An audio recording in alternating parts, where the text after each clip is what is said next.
Hello, beautiful souls. Welcome back to the Luminary Podcast.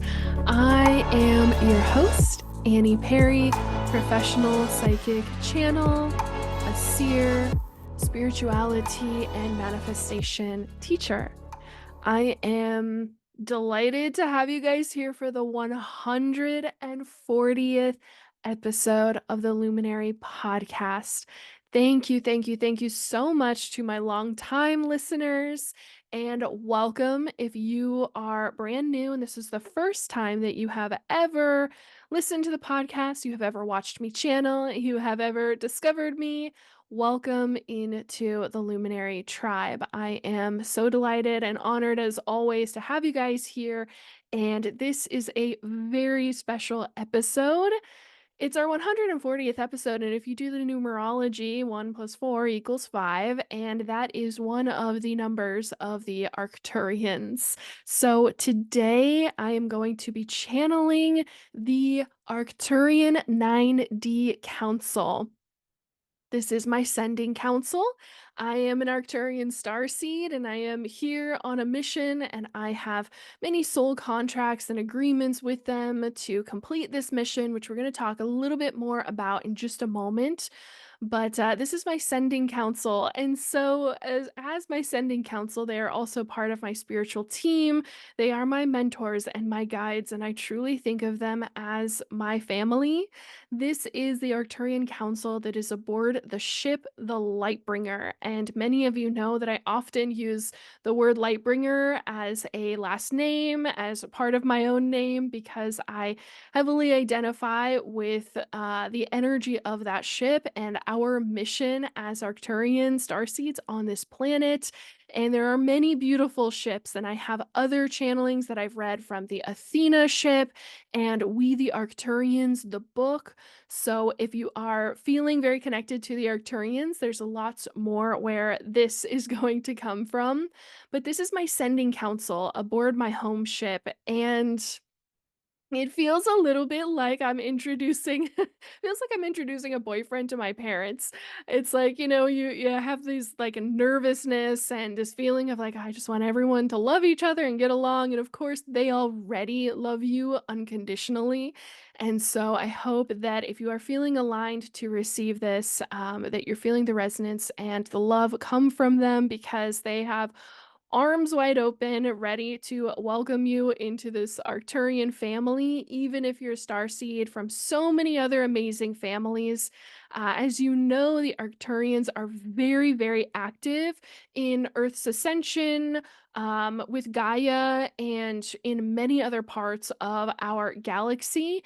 And their home is Arcturus. That is our home planet. And so the Lightbringer itself is just outside of the Arcturus atmosphere, and it is one of the ships that stays around Arcturus and protects our home, keeps the frequency high there, keeps the vibration very high, protects the inhabitants of that planet, which you and I perceive to be a star. And these are just some of the most loving beings, so I'm very excited to introduce you to them. If this is your first time ever watching me channel and you are interested in receiving more channeled information, I do have 139 other episodes on the Luminary Podcast.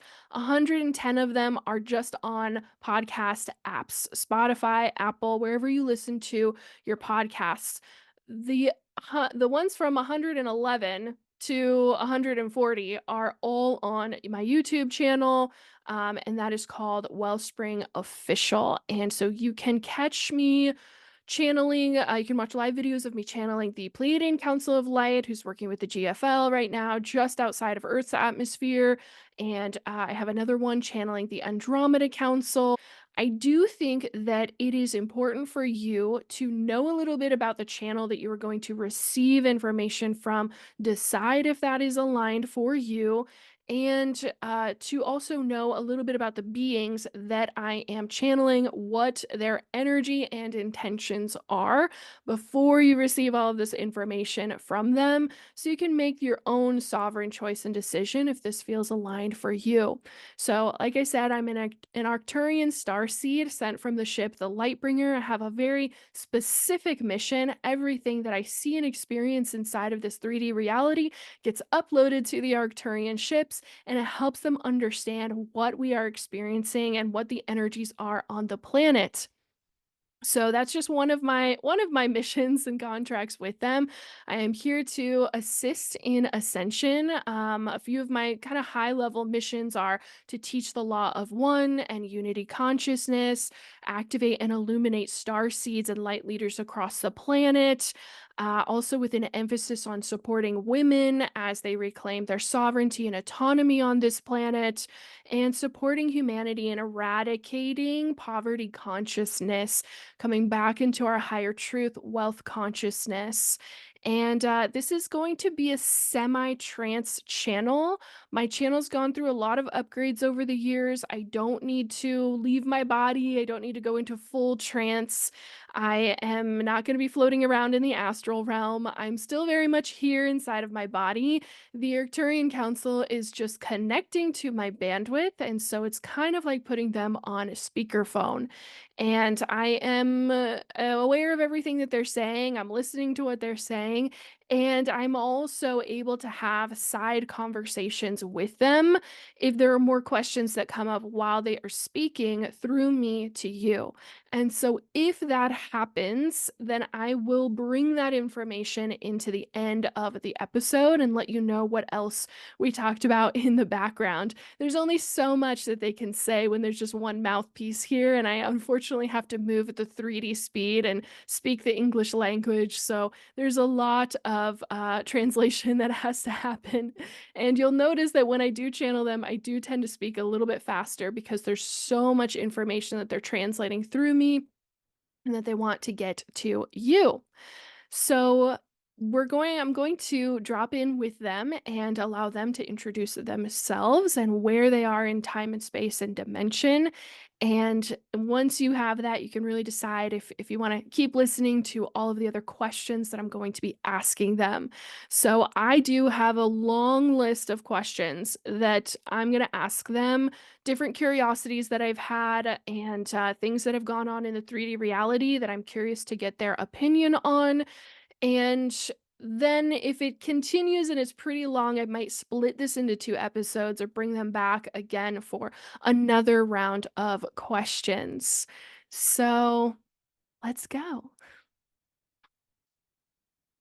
All right, my first question for them is, can you please describe the current density and dimension that you are communicating with us from? Greetings, our beloved ones. We would inform you that this is our second time in this communication with you. We were unfortunately interrupted the first time that we had this communication, and so we are here again and delighted as always to be gathered with you. Many of you are our sons and daughters, and we greet you and we welcome you home back into the arms of love that are wide open and ready for you.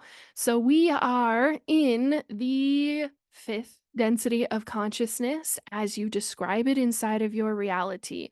Many of us are in the mid to late fifth density of consciousness. You understand this consciousness in a limited way as the consciousness or density of wisdom. And so we are here to greet you with wisdom from the higher realms.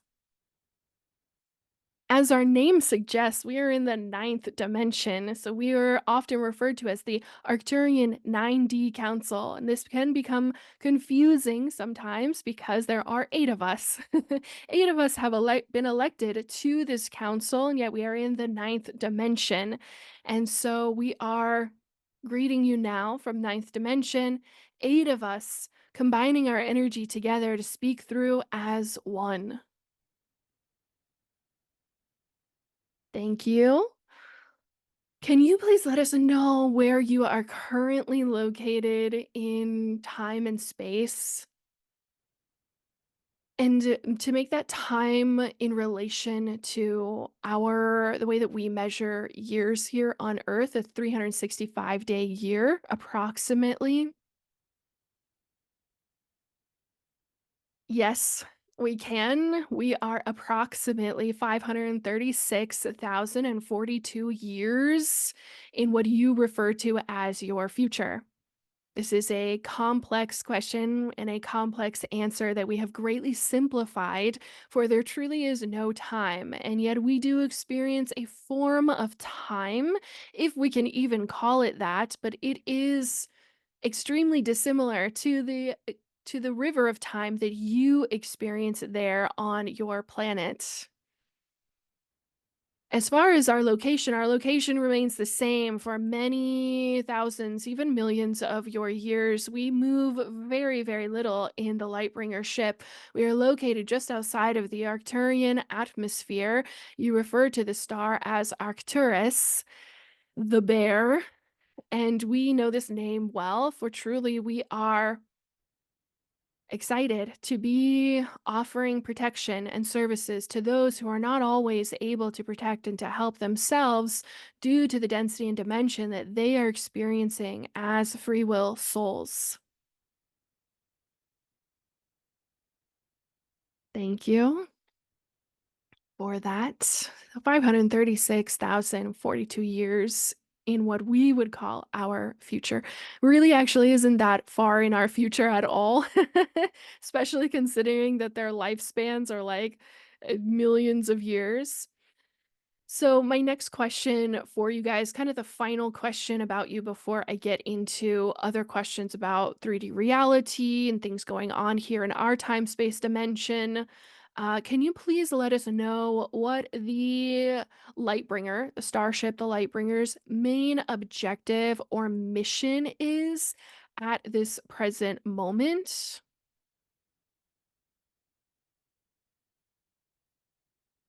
In relation to what you are experiencing, you may feel that our mission is to, again, protect those who cannot protect themselves. It is, of course, oversimplified, as many of our teachings must be due to your limited language and limited understanding of energy. However, your body is able to process this information much more rapidly in what you might call feelings. We are of service to many planets across this galaxy. We are working with many who are in the Orion system right now, some who are in a location called Alpha Minor.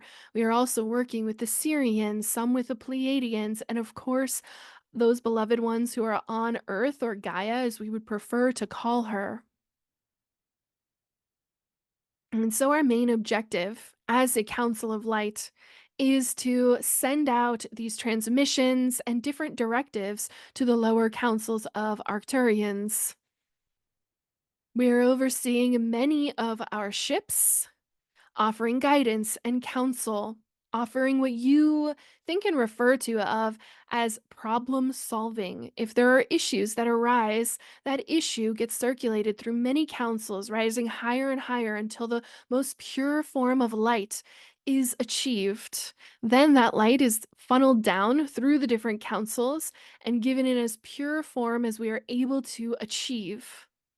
Thus, we are able to help others and ourselves in our quest, in our destiny of consciousness.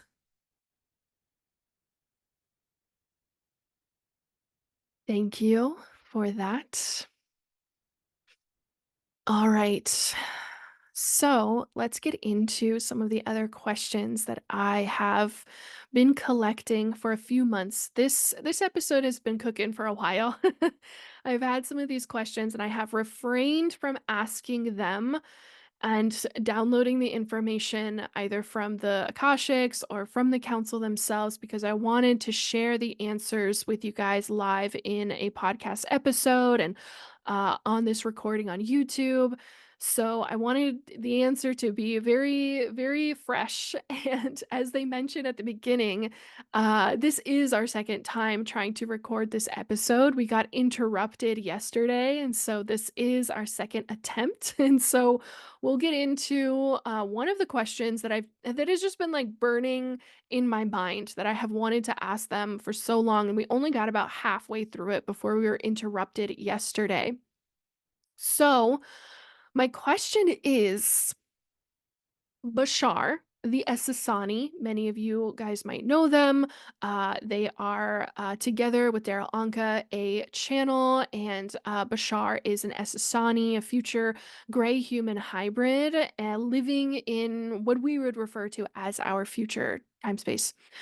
So, Bashar the Essassani gave a transmission on a video that I saw about an alternate reality where JFK, John F. Kennedy, a previous president of the United States, lived where JFK lived and disclosed extraterrestrials, their existence to the population in the 1960s. For those of you who are international and maybe don't know this, JFK was a president in the 1960s and he was assassinated. So that is the story that most of our collective knows. That is what it says in our history books. And Bashar said there was an alternate reality where he lived and disclosed extraterrestrials to the population in the 1960s. Apparently, it caused mass chaos, and Bashar states the population created a timeline where he died.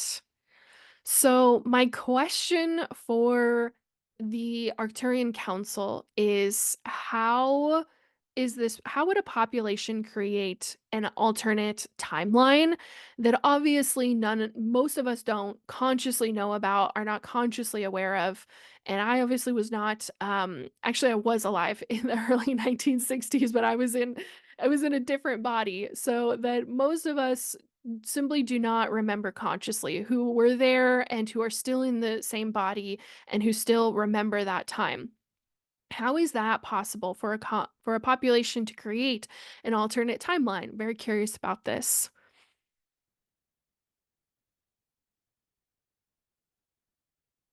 This is an excellent question, as this is highly relevant to your planet, where you have a large population that is often and always creating multiple timelines, shifting realities.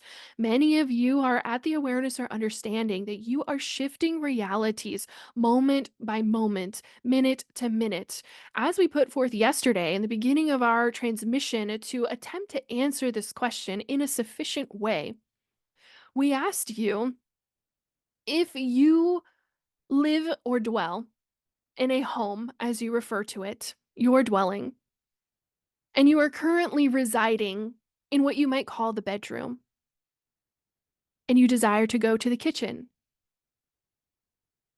Because you are in your bedroom, does this mean that your kitchen does not exist because you cannot see or perceive it?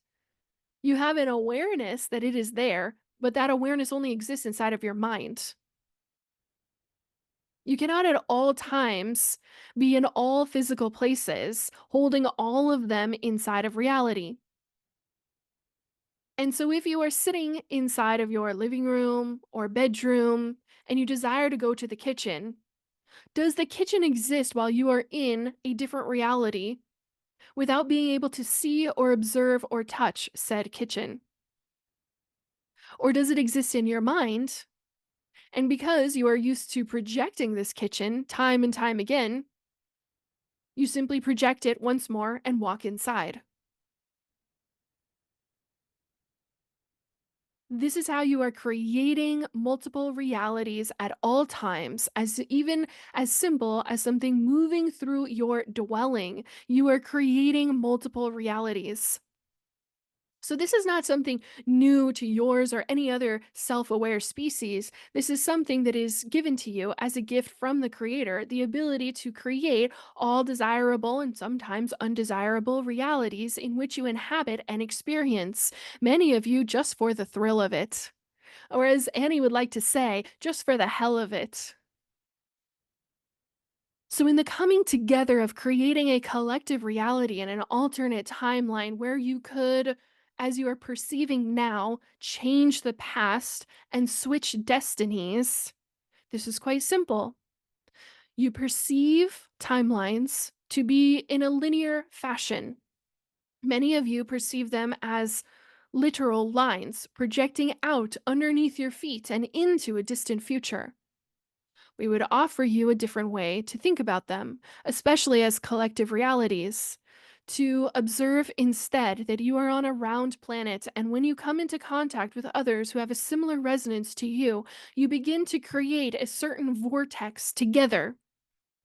This is now a new reality that you are creating with others who are also in your resonance.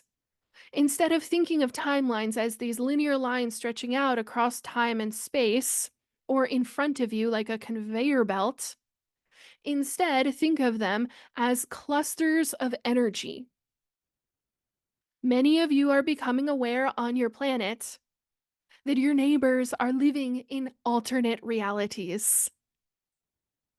This could not be a more delightful and perfect time for us to present this to you, as you're experiencing much polarity on your planet, as many of the inhabitants have exceedingly different desires in the reality that they would like to inhabit, and is their right to project and to create. But we bring your awareness back to the mind. All of it exists within. When there is a resonance with a large enough collective group, of course you are switching timelines together. Of course you are coming together to create a new vortex, a new reality of light. And we do not say this to insinuate that other realities that have been discarded by your collective are somehow incorrect, nor as you perceive wrong or bad. They're simply undesirable. You do not desire it, and so you create something else that you do desire. This is the way that timelines are projected and created, not as a conveyor belt, but rather as a cluster of energy that you inhabit. It is projecting from the inward to the outward, giving you that experience. We will say this just to blow your minds a little bit. The kitchen does not exist unless you are in it.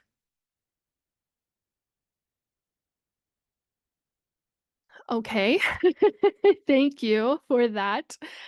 Thank you. I did see lots of different clusters of energy, groups of people coming together and creating different realities. So I still have more questions about this. If we, if the collective itself had this alternate timeline, the one that Bashar says existed and then was essentially rewritten over. But the timeline itself, I guess my question is, did it actually physically happen? Or did we rewrite over it before it actually could have physically acted itself out? They're already downloading the answer. I can feel it. This question is precisely why we have mentioned again that the kitchen does not exist unless you are inside of it.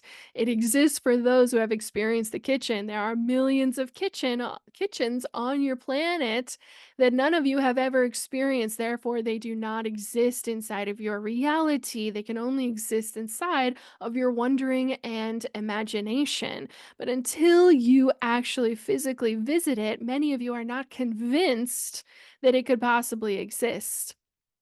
This is the tactile quality of living in a 3D reality that many of you came to this planet to experience. It's what we would call illusion, something that fools you into believing it is not what it seems. The question on your heart is, did it actually happen on a conveyor belt, and then the collective decided they did not like this reality and they rewrote over it? How we will present the answer to this question is to again begin imagining these clusters of creators, individuals as you refer to them, coming together to create a reality.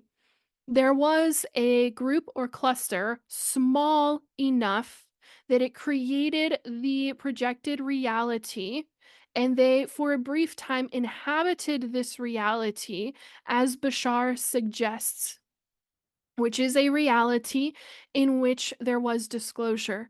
This group of beings that came together and created this reality through their subconscious imaginings desired for there to be disclosure, as you refer to it, desired for them to be in remembrance and communion with their extraterrestrial, interdimensional families of light. Many of the desires and projected realities that you will experience exist in your subconscious mind, which we would call an extension of your being, and also like a computer system where you have stored infinite amount of files that you are able to call on and use to project new realities and experiences for the conscious awareness to gaze upon, to draw their attention. And so, to bring it back to this question that many of you are having a curiosity about, there was at one point on your planet a group who had the subconscious desire for this reuniting with their star families, even if they did not fully come into the remembrance of what that would mean for them.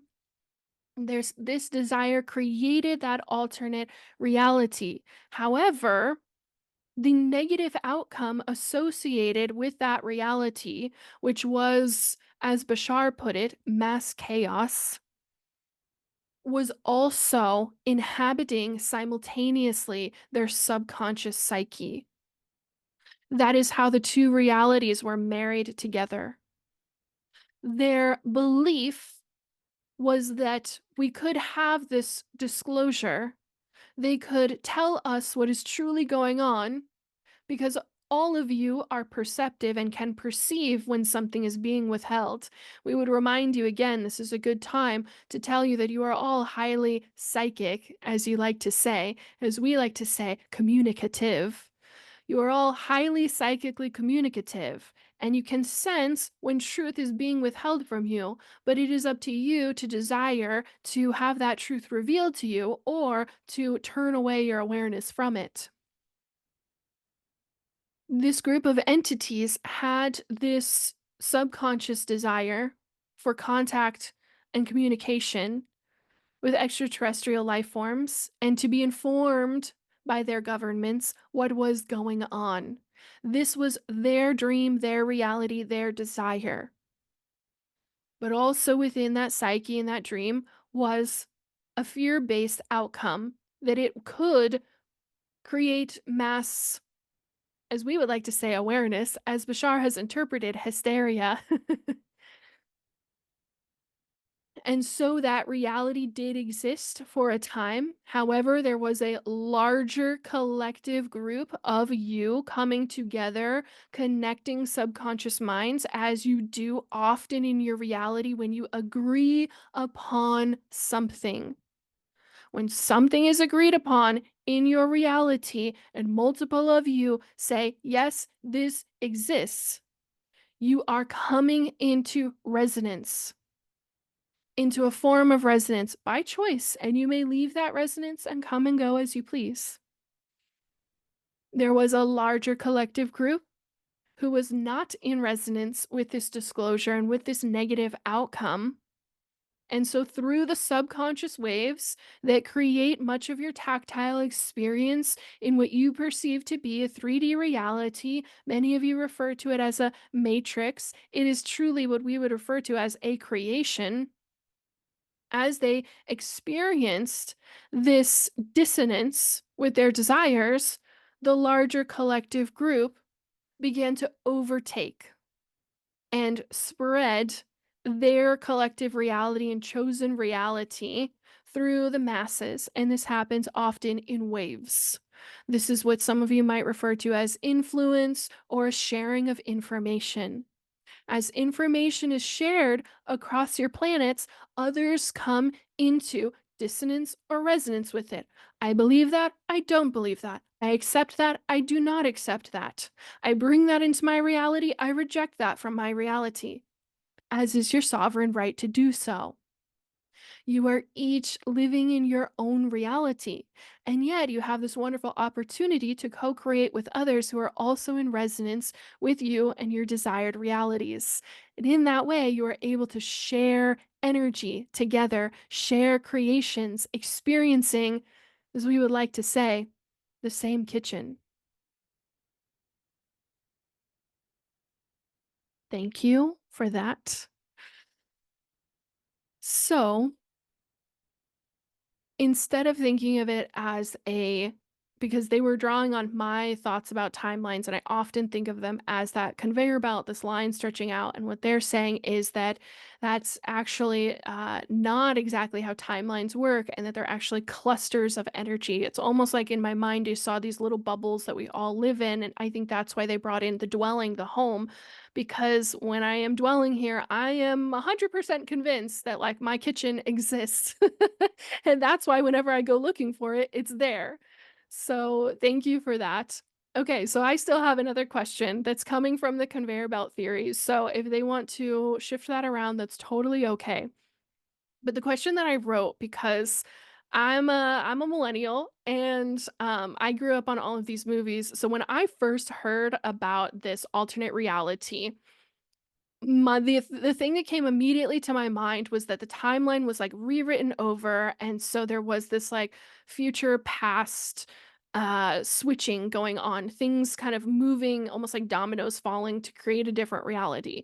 So my question was, was the person who assassinated JFK sent from the future to create an alternate reality, an alternate timeline, like in the movie The Terminator? And if so, is that what wanderers do? Do wanderers, because wanderers are souls who are coming from a more advanced, what we perceive to be future point in consciousness, and they are going to a present moment that we perceive to be in the past, which would really just be a more condensed awareness and consciousness. So, would wanderers, is that what wanderers do? Do they create alternate timelines by coming from what we perceive to be our future into what we perceive to be past present moments? This is something that Ra has talked about a lot in the Law of One transcripts, how Yoheshua was a wanderer.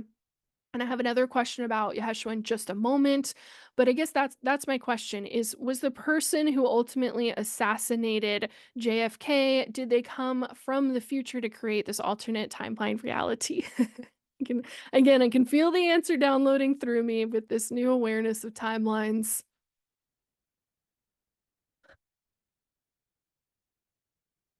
Yes, you are coming into an understanding that because in the higher realms we do not experience time the same way that you do, it is in your perception that there is this conveyor belt and that a being was sent from the future to your past in order to create an alternate outcome.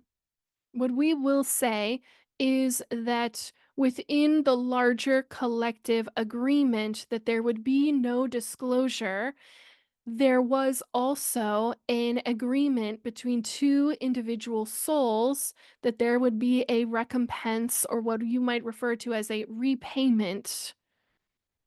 This is a karmic act that was from previous lifetimes. And that is all that we will say. Thank you. So they're referring to the assassin themselves, as that was a an agreement between them and the soul of whoever was inhabiting JFK, the JFK's soul. And there are a lot of agreements like that throughout our own oversoul and our own oversoul experiences. So that reality existed already inside of the cluster agreement in our collective, that there would be no disclosure. And so, because it existed inside of that larger what I keep calling a timeline, but this larger collective energy, then it was able to be acted out. That's actually a good question for them. So, just to kind of refine that question for you, the energy was already there, the agreement was already there, and as we know, soul agreements can be null and voided. And so my question is, does that mean that both souls were in agreement that that is how they would play out their karmic act? What does that have to do with the karmic spin points that Archangel Ariel was teaching us about in the Light Body series? Those karmic spin points inside of our own etheric bodies that attract karmic experiences to us. So I'd like to know if it has anything to do with that. And if so, I guess my other part of this question is, if there had been disclosure, would there still have existed this agreement between these two souls? Because Bashar made it sound like the larger overriding is what brought about the assassination.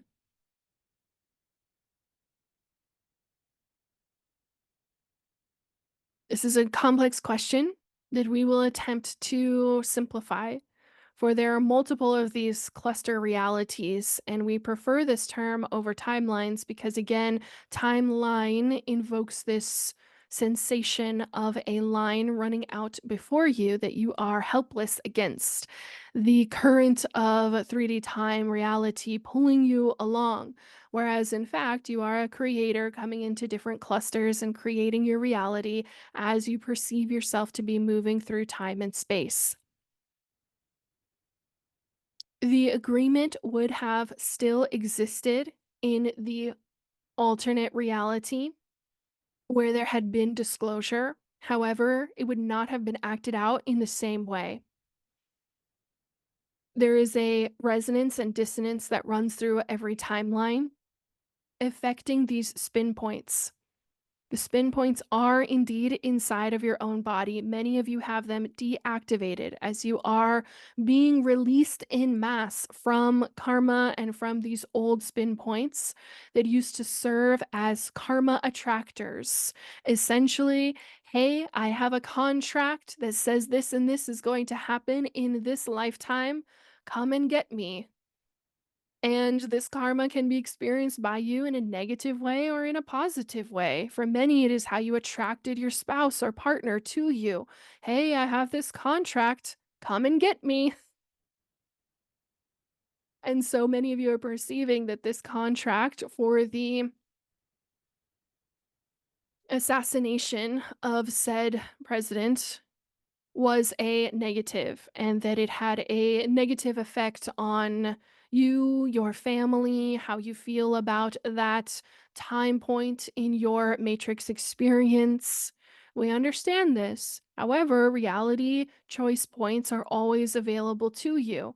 This was an agreement. The spin points were enacted, and so an attraction was made. The way that the assassination actually played out was entirely up to the creativity of said players. And we say players as in plural because nothing was taken. All that you perceive was taken was in fact freely given. This is the nature of karmic contracts. This is the nature of walking the karmic path.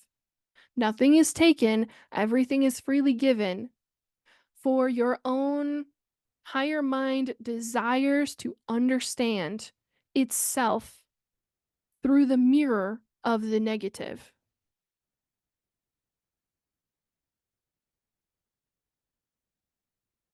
Thank you for that. And thank you for reminding us that so many of us have these spin points that have actually been deactivated. That started in mass 2012, and very rapidly from 2020 until this present moment. Right now, I'm experiencing November 2024. And so those spin points have been deactivated, which means that if you did come with certain karmic contracts and those spin points are deactivated, that might be why people are coming and going out of your life very rapidly. All of a sudden, you're in a relationship or you're out of a relationship. You're in a job, you're out of a job. You are moving through different realities very, very quickly because those spin points are being deactivated. And so those karma contracts are becoming null and void, regardless of whether or not you live them out. And that has to do with the Greater Ascension Collective and Gaia ascending herself. And her essentially saying, I am only have so much capacity for handling X amount of karma as I continue to receive light from Solaris, the sun, and do my own ascension journey. So, my last question on this timeline stuff is, did Yoheshua, so as many English speakers call him, Jesus Christ, create an alternate timeline, or I guess an alternate cluster reality, by returning to this planet in what we perceive to be our past? And I have always understood, since reading the Law of One, Yoheshua came from late fourth density, wanting to graduate into fifth density, and so needed to have a very big experience in order to understand themselves and graduate into fifth density consciousness, which is where they are, which is where I perceive them to be in this time-space reality.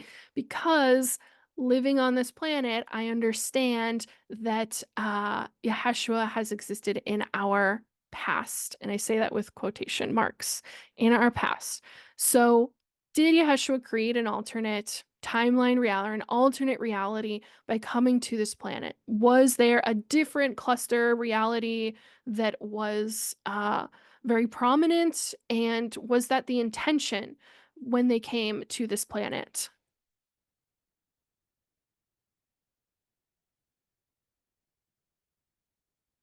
We will also attempt to answer this somewhat complicated question. And we would like to remind you at this moment that many of these questions are quite complex, and there are not enough words in the English language for us to fully describe everything that occurs and happens inside of your reality. Much of what is occurring is simply energetic movement. And this energetic movement has a tone, a tenor, a color. It is all light and sounds, as you perceive light to be in color. And that is what is truly creating the reality experiences that many of you are having. What we will say about the wanderer, what we will say about the wanderer, Yoheshua, is this. Yes, Yahushua came to your planet in what you perceive to be a distant past, approximately 2024. It's actually more closely to 2025 or 6 years ago. And what you are perceiving in your reality is that they came with a collective mission and to impact the collective heavily, and that created many alternate timeline realities. When in fact, we would present it to you like this. Imagine that you have an orchestra, and this orchestra is receiving a guest conductor. Yeshua, being at the advanced level of consciousness that they desired to bring with them to that time space point in reality, was like a guest conductor because of their skill with manipulating energy. Instead of being a violinist, they would like to bring the experience they have from many, many incarnations, many, many lifetimes, much information from their oversoul, accessing all of it inside of a single lifetime. This is what gave Yahshua the perception that they were more advanced than the souls who were experiencing them at that time-space reality. However, that is, again, just perception. All souls have that advanced level of consciousness inside of the Oversoul. Not all of it is accessed at all times.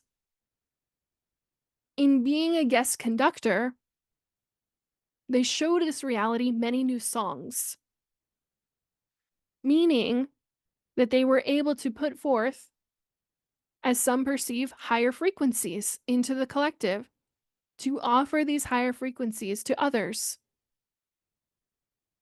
As you can imagine, those who are used to playing a completely different type of song, perhaps we will offer it like this, a completely different genre. For many, this was displeasing, and they did not like it. There are many of you today who disagree with the songs that Yoheshua brought to this planet and began to offer. Those who were in the collective at that time. This is your sovereign choice to receive or reject different songs that move through the cluster realities as you experience them. As we have said before, when beings come together, they create a cluster of energy, which you may now perceive as song, sound, light. This is much closer to how we see these realities being played out inside of your matrix. Yoheshua offered many of these songs that were coming from a somewhat more advanced space. Some were in resonance to this idea, having access to higher information from their higher selves. And many others were in dissonance with this offering from Yoheshua and decided to reject those teachings and offerings.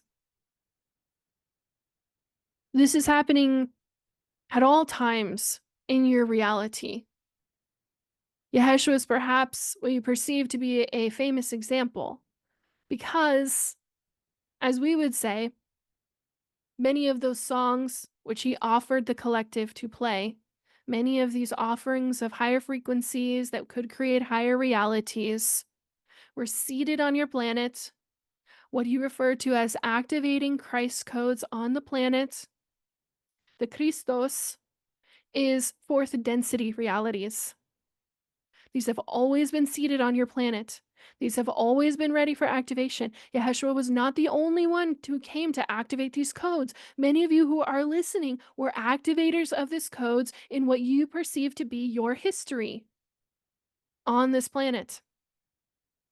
Some of you came for this purpose many thousands of years before Yoheshua was in this reality. Many of you are here now today, walking the earth, activating these codes as if it is absolutely nothing, because the point of consciousness that you are projecting inside of this reality is in alignment with the Christos codes. That would be fourth density reality. There is a resonance here. And so the echo through what you perceive to be time was really a resonance from the offerings of Yoheshua that would become more relevant in what you're perceiving today. And we will even say and suggest they will be even more relevant in what you perceive to be your future time space. As many of you who are returning to this planet are an advanced orchestra, and so the songs that Yoheshua brought are within your capabilities. They are your preference to be playing at this more advanced level. But for many of you in different time-space realities, that was not your desire. You have different desires in each reality. This is the nature of the Creator beautifully moving through you. You are, as we like to say, a free and sovereign creator. You are skilled in this orchestra. You are able to create many beautiful realities. However, as you know, not everyone agrees upon which genre of music they prefer. Not every one of you likes the same music. There is different resonance moving through your souls with where you desire to be. Thank you for that. So no, no Terminators coming from the future. All right, you can tell it's part of my soul resonance right now in this incarnation is that I am so millennial. My mind went straight to time travel. All right. My next question is about George Washington. So George Washington, there has been this who was the first president of the United States and was a general for the United States and commander in chief before we even had any idea of a president. And so, as we are moving into November of 2024, we are completing a very big cycle on this planet where Pluto is finally returned to Aquarius. And it has not been there since the days of George Washington, right? Since the days of the American Revolution, French Revolution, and Pluto was there for 20 years, starting in, I want to say 1778 or 9. It was right in those couple of years. And so Pluto stayed there for 20 years. A lot happened on this planet, and we are coming back to Pluto being in Aquarius. So we're completing a major 200 plus year cycle. And so my question for the Arcturians is that there was an article written, I believe in the mid 20th century, that was reflecting on another piece of information coming from the mid 1800s during the Civil War here in the United States. And it was so basically what the consensus inside of our reality is right now is that this is a work of fiction, that it never happened, that it's not real, that George Washington never had this experience. And this is something that I not only downloaded from the quantum field or downloaded from the Akashic records, but also many others have downloaded this same or similar story from the Akashic records themselves. And it was that George Washington was visited by beings of light before his presidency, during the war, and during the early years of his presidency. And so, what the consensus, at least on Google, here is that this is a work of fiction, that it never happened, that this article was written by someone who made it up. And yet, when I read this article and this story, I there were so many clues that told me that this probably happened and that this person writing it was just channeling the story years after it actually happened, which is what I do all the time. I channel stories from Orion. Just because they don't exist in books on this planet right now does not mean that those stories didn't happen. So, when I read this article about George Washington being visited by beings of light, and as some people understood them to be angels, I understood them to be Pleiadians. The consensus is that it is this work of fiction, but it has all of these little nuances that I only experience when I am actually channeling something and when I'm actually channeling a being of light. So I believe that it's channeled, and I would like the Arcturians to clarify firstly, was the being known as George Washington visited by beings of light? Were they Pleiadian? And if not, what were they? And then we'll kinda go from there.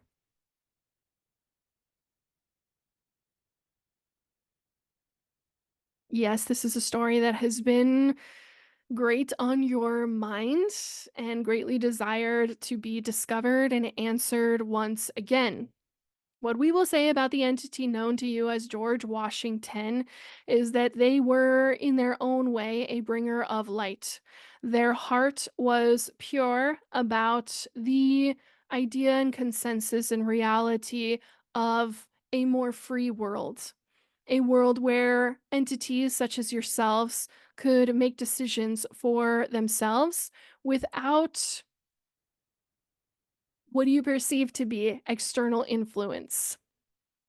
Please understand, first and foremost, that these entities were living in quite a different density than you are living in right now. You are living with one foot inside of fourth density consciousness.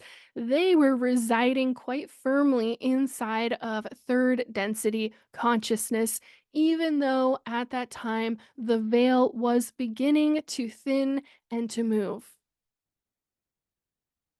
Yes, at times, the entity known as George Washington was visited by beings of light. However, this was more common in their dream space and what you might refer to as a prayer space, or what we would like to call a meditation. Some of these entities of light were associated with what you refer to as Pleiadians. Some were also associated with what you refer to as the Syrians. And there were some who were us, the larger Arcturian collective, supporting all souls who reach out through the mind, through the inner eye, through forms of meditation, seeking counsel and guidance. We are always here and available to answer such questions. Like many souls on your planet who have gone into the meditative space and accessed the inner eye, this George Washington was no different. Asking for counsel, asking for guidance, often asking for wisdom, of which we, being in the fifth density of consciousness, are particularly keen to offer and be of service with.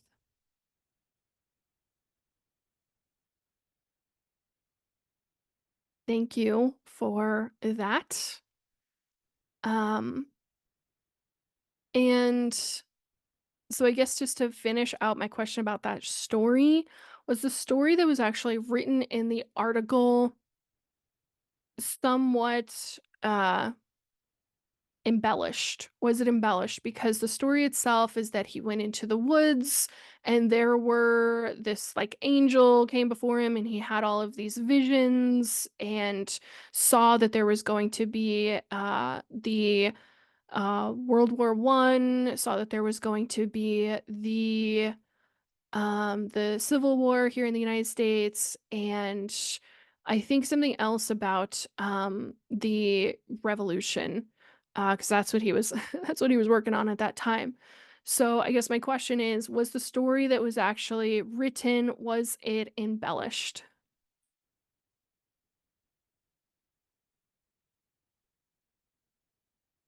The story was embellished by the writer only in the sense that he projected George Washington to be the receiver of this information, when in fact the receiver of the information was the writer himself. The writer himself was gifted with the vision that he projected onto one being called George Washington. In an effort to legitimize the information and to separate the experience from himself, to lend it more clarity and also to give it the nuance that it was somewhat ancient information that had been projected into their time space reality. When in fact, he is the one who experienced said vision through the power of his own inner eye, through the power of his own spiritual guides, descending from his oversoul to gift him this information. Yes, it was information about realities that were already perceived in his past. And so there was some confusion about what the relevance of this information was in relation to his own time space experience. The relevance of that information as it relates to you is almost null and void at this point in your time space reality. Many of you agree upon that these wars did happen. Therefore, they live and exist inside of your reality. This is not a right or wrong way to handle what you experience as the past, what lives on in your cellular memory. What we will say is that the relevance of that story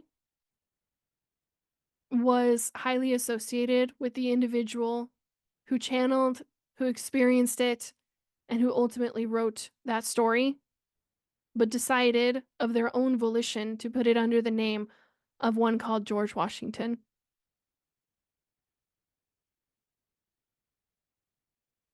Thank you for that.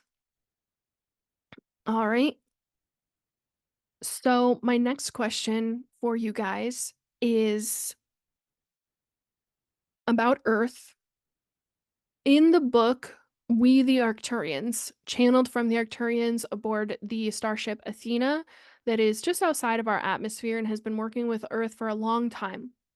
Something that they said in the book that really stood out to me was they said that they own the Earth, that they were the first inhabitants over 300,000 years ago, and that war oriented species then genetically mutated the humans who were here to make them more subservient. I have several questions about this that just weren't answered in the book. So my first question is, what do the Arcturians mean by they own the Earth? I am under the impression that Gaia is a living library planet available to all species. And yeah, could you just be more clarifying about what they meant when they use that specific word? Yes, we can, because we too are eager to clarify the understanding of this word. It is true that many thousands of your years ago, the Arcturians inhabited as a sort of outpost. What you are experiencing as Earth, or as we prefer to call her, Gaian.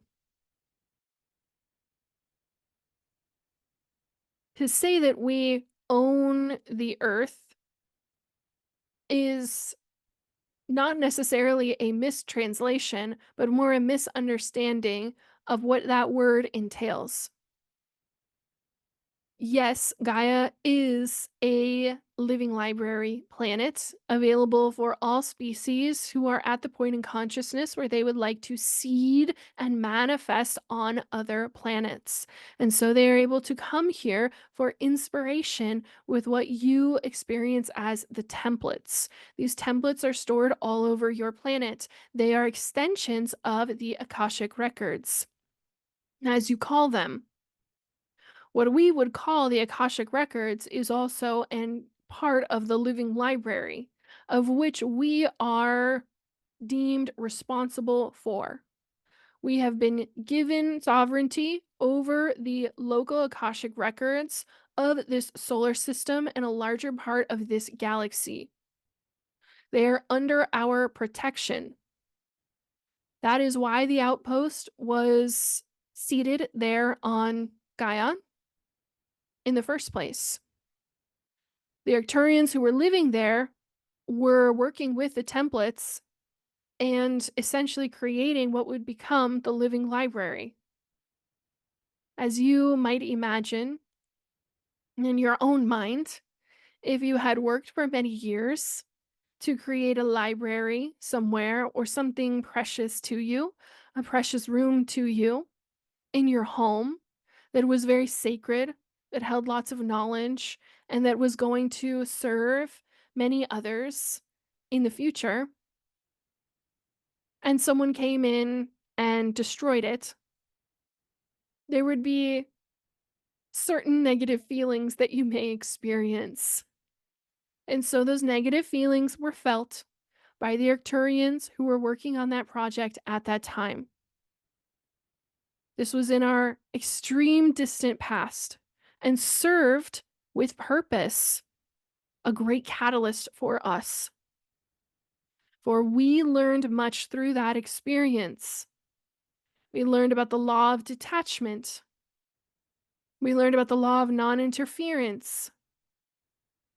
We learned that the love within us was much more powerful than we had ever perceived previously. But we could not have learned any of these lessons if these entities had not come and destroyed what we were working on.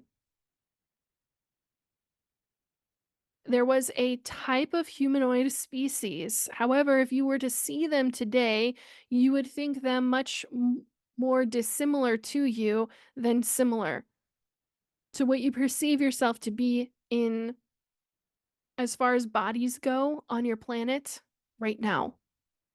The bodies that you inhabit on this planet in your present day are vastly different than the species that was being created and worked upon, sculpted, as we might say, by many of our master geneticists who are working with other species who are coming to and fro from the planet, working on collecting the living library, but also working on a species that might one day become a larger population here under the guidance of the Arcturians.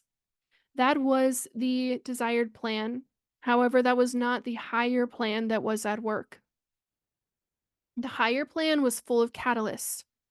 What the Arcturians perceived to be destruction in those most early days was nothing more than a redirective, a learning curve that had to take place. Yes, the beings who came to this planet stayed for a while in the areas that you perceive to be the Middle East. However, there was some changes that have occurred on your planet since then to these locations, topographically. But in that approximate area, these entities came. As many of you may refer to them as the Anunnaki, you may also refer to them as the Anki, came to this planet and they were seeking gold, which is used in a higher form reality to fuel light ships. Through their mining of the gold, they perceived that it might be somewhat easier to have other entities do this. And so they worked with a few of their master geneticists to activate the humanoid beings that were here being worked upon, some by the Syrians, some by traveling Pleiadians. And there was some interference as they thought, we will work on a small cluster group of these and see if we can get them to be what you and I perceive to be more subservient and what they perceive to be more convenient for them. And this is a matter of perception. In the so-called subservience, these entities were relieved of some of their free will. Instead of traversing over the plains and doing as they please, procreating with others of their kind, they felt compelled to be drawn to the Ankai and to please them. And so there was a sense of persuasion and desire that was tampered with inside of their DNA.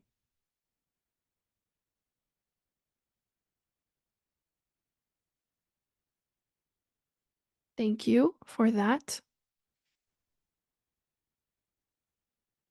So just to clarify some of the feelings that and messages that I got when we were talking about the Arcturians owning the earth, what they a different way to say it, and they can correct me if this is too incorrect, but a different way to say it is that they were charged by their higher levels to maintain the Akashic records.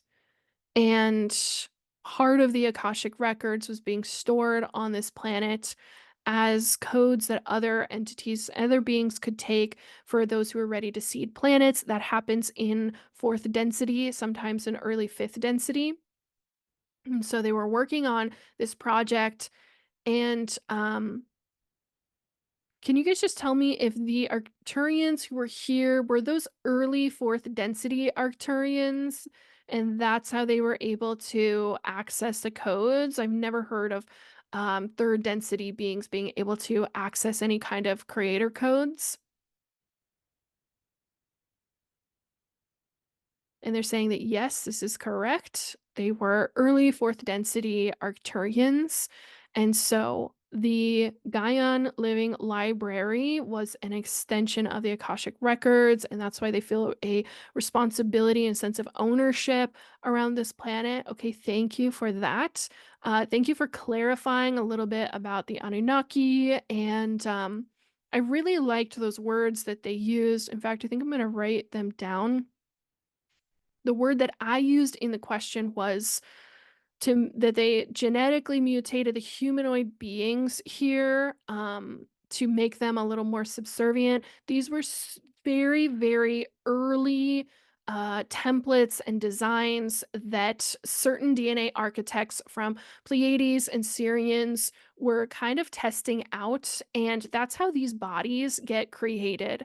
And so, because we do not have a body of light, whenever there is going to be a third density creation, they have to create a carbon copy of what they want, and then the etheric light body is encoded into that carbon copy.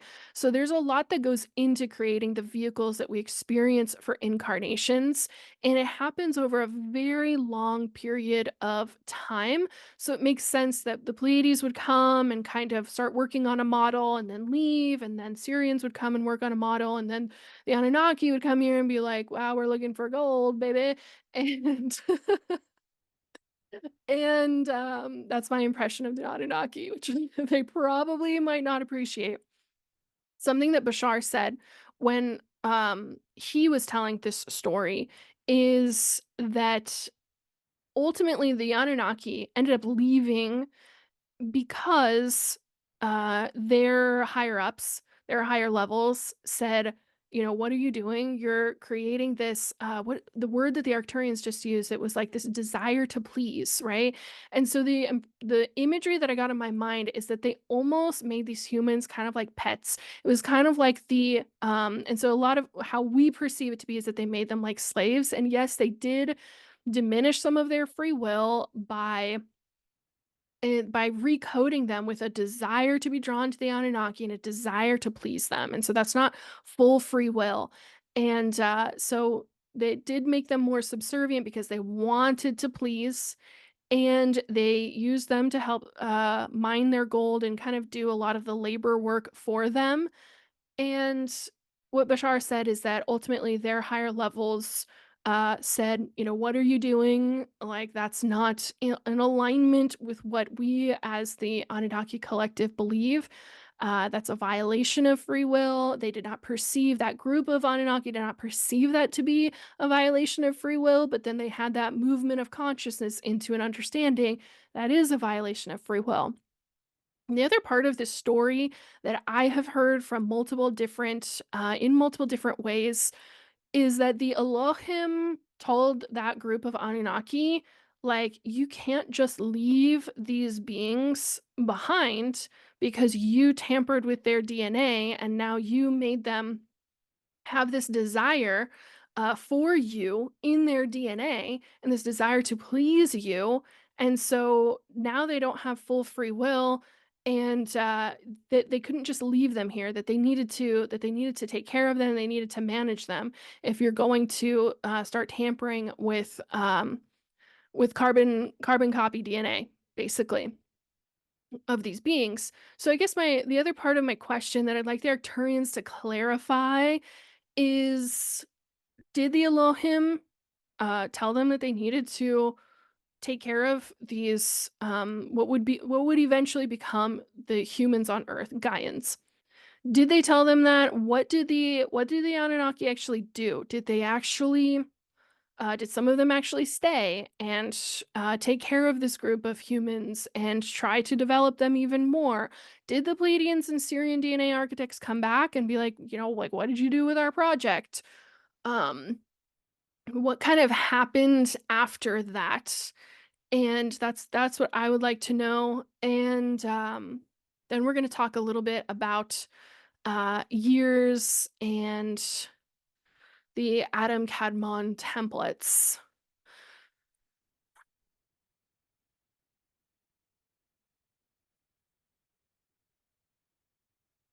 Yes, we are happy to clarify some of this story. However, what we will first start by telling you is drawing your awareness to how we opened this transmission, which was to imagine that you are on a planet, a sphere, and that many of you are coming together and creating collective realities. The confusion that some of you experience about the many different stories or histories that you have heard regarding the early humanoid species created from the Adam Kadmon templates that came from the group of beings you refer to as the Lyrans and made their way into the Pleiades and made their way into many other systems before also being brought here to Earth as a storage project. Yes, those templates were meant to be stored here for future use on other planets. Little did we know that there would eventually, in the greater architectural plan for Gaia, come to be a time when this species would reign supreme. And that is the experience that many of you are familiar with, the humanoid species, the Gaian species, as the primary species on your planet, and the leaving of all other extraterrestrials in order to give you a free will experience. So, your question in regard to the Ankai is that were the Elohim the architects and creators of reality experiences, giving them the directive that they must oversee this group of entities that they had tampered with? And the answer is that yes, from their most high levels, as all of us ascend into an identity of Elohim, architects of realities, through their chain of command, down the lines through realities, was asked the question, what do you plan to do next? Some of these Ankai said, we desire to return to our home planets. We have no desire to stay here and oversee these other beings, and we are regretful of this unfortunate incidents. And so they were able to learn and to ascend. Others said, we desire to continue developing this small group of what would eventually become humans. This group was not the only group on the planet. This was a specific cluster group that had been tampered with, that then began to procreate. And those DNA tweaks, if you will, continued through the template. And it will continue until a higher awareness or another species comes and further tampers with it. Some of you see this as a positive, some of you see this as a negative. This is the nature of creation and change. How you perceive it is through your own free will. Some may perceive that the different DNA attributes that we have sustained in your species as a negative. And we feel that it is a positive from our reality experience and what we know of your future in time space. Some of you will grow from seeing and perceiving these negative instances into positive instances. Those Anunnaki, Ankai, who decided to stay and oversee this group was quite small. There were only dozens of them that chose to remain and to take on this directive with their own initiative of what to do next. answering the question of the higher levels, Elohim, what will you do next with this species?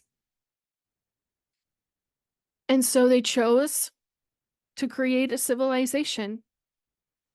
They chose to allow the species to continue procreate, growing, teaching them, bringing them into higher levels of awareness. At this time, however, they were not self-aware souls inhabiting the humanoid beings that were tampered with. They were more akin to what you might refer to as second density consciousness, but they were reliant for their survival on the Anki. To completely leave them to fend for themselves and for that specific template to die would have been what we would refer to as abomination. For all of the templates are stored and kept in some sense somewhere, living libraries across this galaxy. Akashic records, as you refer to them, must be kept.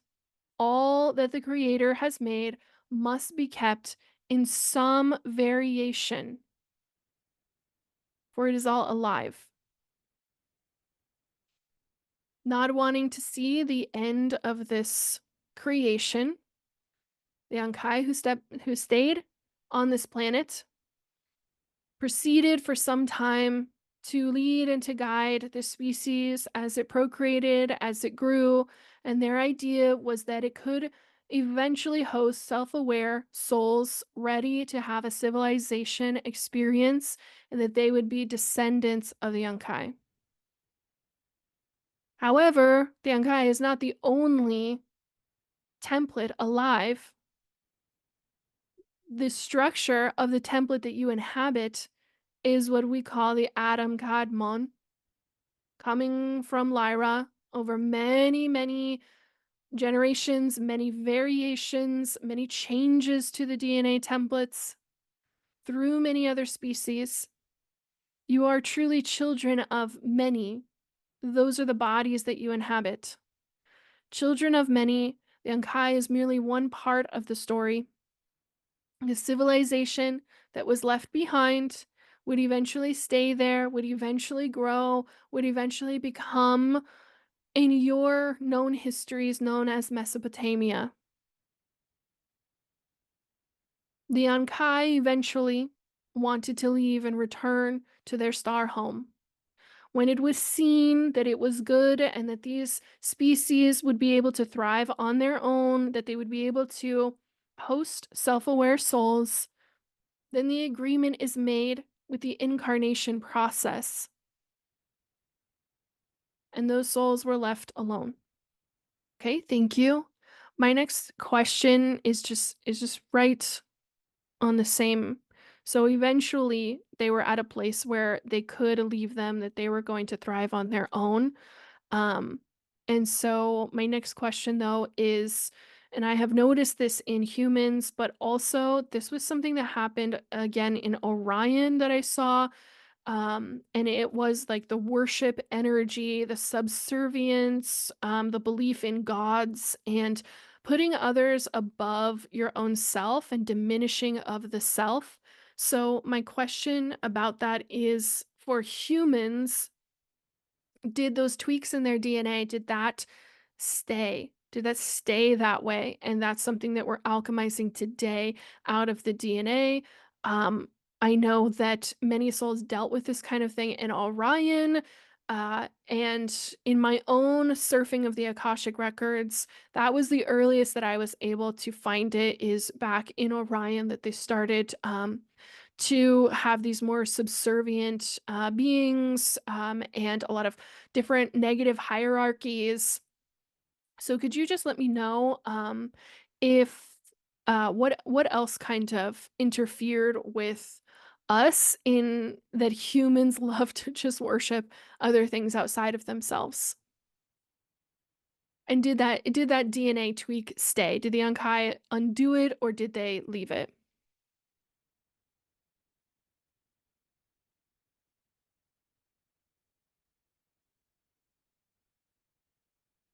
The DNA change stayed.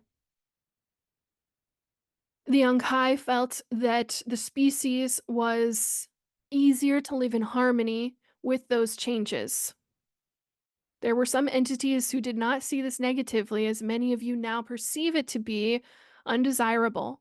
Many of you are thinking, I have no desire to be a slave of the Ankai. I have no desire to have this worship energy inside of me, or this submissive energy to be drawn to others and place them above me.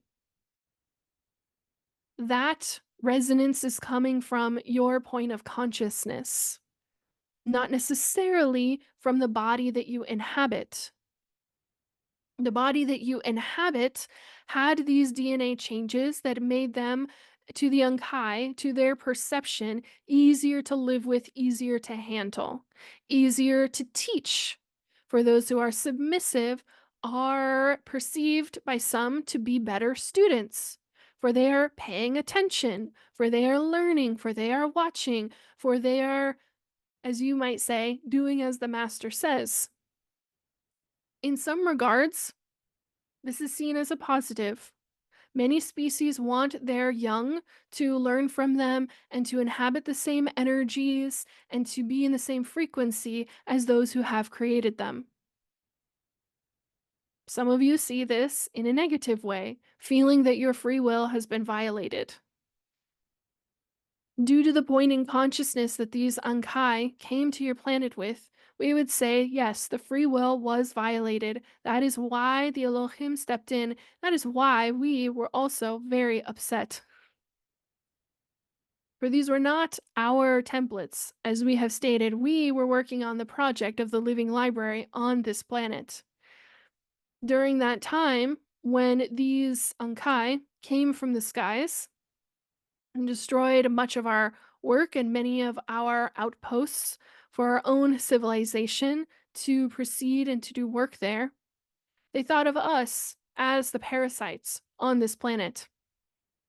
You can see now that this is about perception, as it will always be for those of you who are learning how to navigate higher and higher realms. It was about perception, the perception of the Arcturians who were decimated by the Ankai, seen as inconvenient and as parasites, was extremely negative, extremely hurtful, and a point of great evolution for our kind. In our now time-space perception, it is seen as a positive, for we were able to learn and to grow. We were able to overcome, and we are still active with the Living Library, and we are still very much in support of the Gaians, who are now the primary residents of this most beautiful planet. We feel a deep sense of kinship with them. The changing of the templates, the DNA recoding, the switching of the codes for less free will and more subservience was seen by a positive by the Ankai. They left it inside of the templates even when they decided to leave this planet and to go home. From their perception, this was good. From our perception, it could have been better. From your perception, this is highly undesirable, and there is a sense that I have been violated.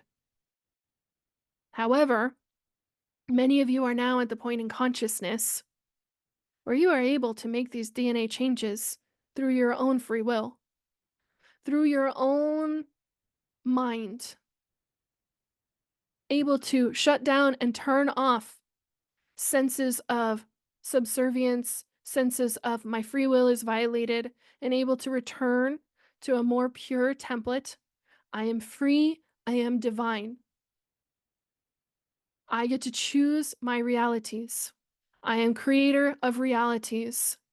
I invite those who are in resonance to my chosen realities to come forward and to co-create with me. And so as we speak of your distant, distant past, you have gone through many evolutions, and we would not in any way refer to you as the same. You are not the same. as the entities that were tampered with by the Anki. We here in our consciousness are not the same as our ancestors who were residing on Earth working on the living library and who were decimated by the Anki.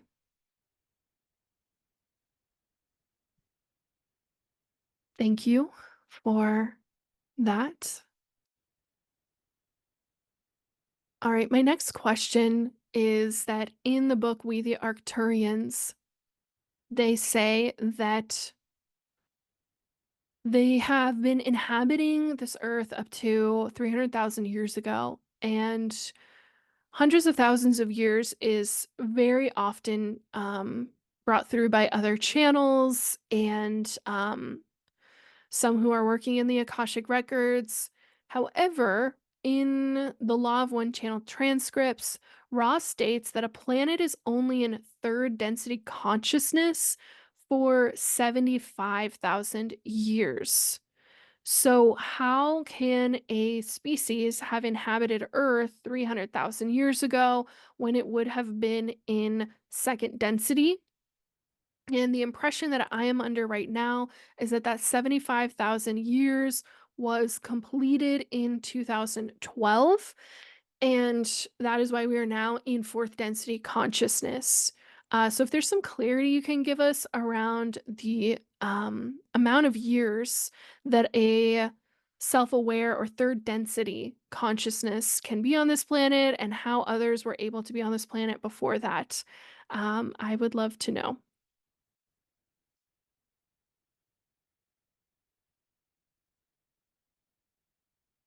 The answer is already presenting itself to you.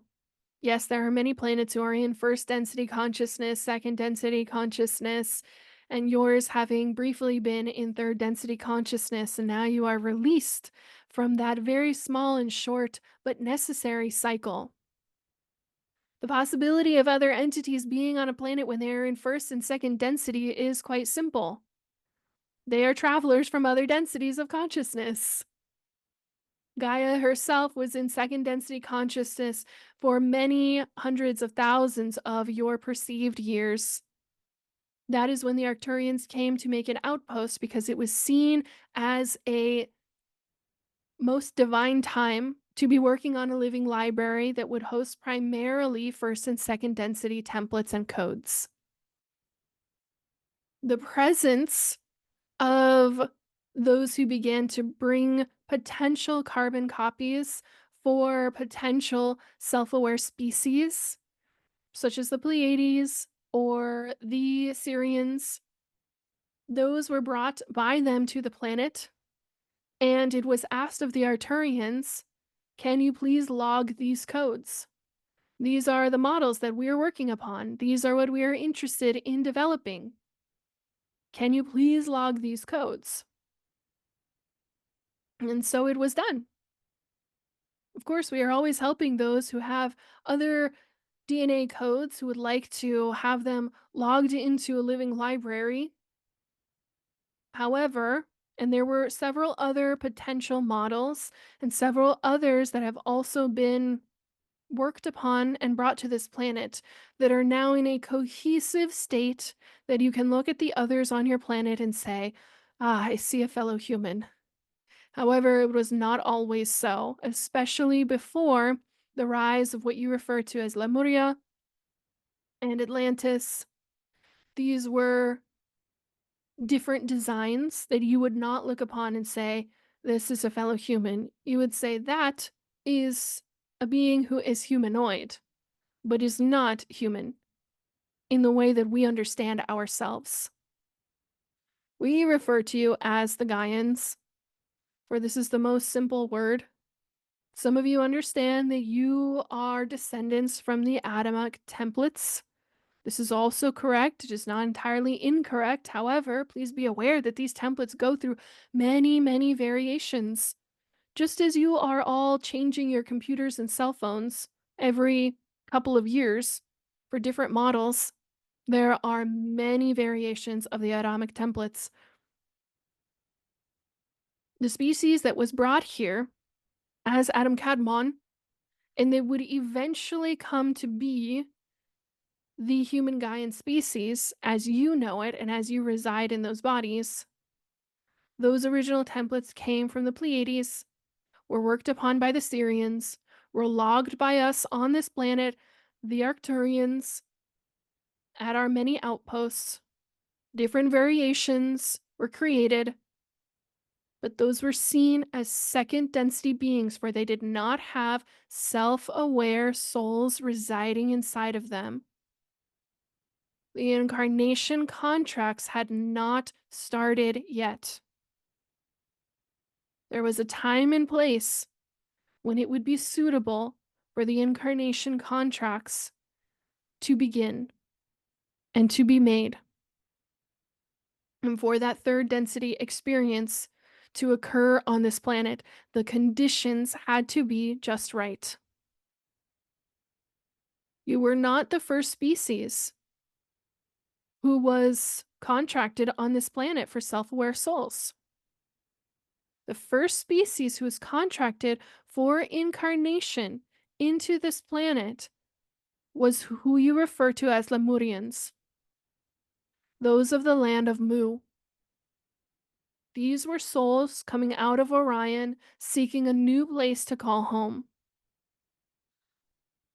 Gaia herself was completing second density consciousness, coming into her awakening for third density, where she would be a suitable host for self-aware souls.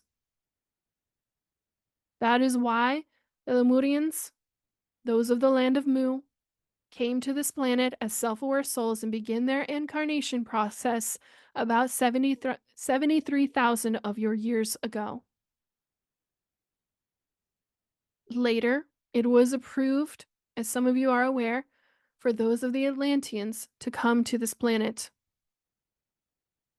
to begin having their own experiences, and eventually, through what many of us refer to as the fallen consciousness or the great karma game, this planet was cleared out of all other interference, handed over to the species that many of us had been working on the templates for so long that you call yourselves human. Gaian, as we prefer to say. And you have gone through many different upgrades. There are many different prototypes on the planet. As you look upon your brothers and sisters, you say, we are similar. We are not the same. We are each expressing the infinite creator in our own unique ways.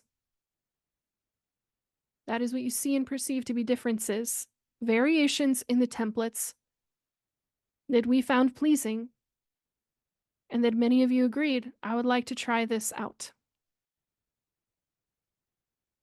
Thank you for that. Okay, that makes a lot of sense. So the species that was here 300,000 years ago, even though our own scientists are beginning to trace back some of the skeletons that they find back to those days, that's not necessarily to say that what they are saying is that those were not self-aware souls. Sorry, my head is still half in half in the council and half coming back here. Okay. Thank you so much. I am going to stop here because I do have more questions, but I want to let this cook and I want to hear from you guys. You can send me DMs on Instagram at I am the Wellspring. You can leave a comment on the YouTube channel. I'm going to leave comments open for this. For those of you who have more questions for the council, maybe there's something you wanted more clarity on. I know that not everyone has the Akashic Record understanding that I work off of and that these questions are coming from. And so I'd love to hear what kind of curiosities you guys have for them.